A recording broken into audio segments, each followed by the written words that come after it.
Hello అండి, అందరికీ నమస్కారం. వర్షాలు ఎక్కువ పడుతున్నాయి కదా! అందుకని పిల్లలకి దగ్గు, జలుబు ఎక్కువైపోయింది. దానికోసం ఒక చిన్న టిప్. దాల్చిన చెక్క పౌడర్ ఒక పించ్ తీసుకోండి. 1/4 స్పూన్ ఏమో హనీ తీసుకుని 2 మిక్స్ చేసి ఎవ్రీ 4 అవర్స్‌కి ఇవ్వండి. మా పాప 3 ఇయర్స్ కాబట్టి ఎవ్రీ 4 అవర్స్‌కి.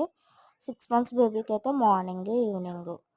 వాళ్ళకి స్పూన్‌తో ఇవ్వకూడదు. ఫింగర్‌తో డిప్ చేసి వాళ్ళకి నాలుక పైన రాయాలి. ఎందుకంటే తేనె పొలమారుతుందండి. Bye bye.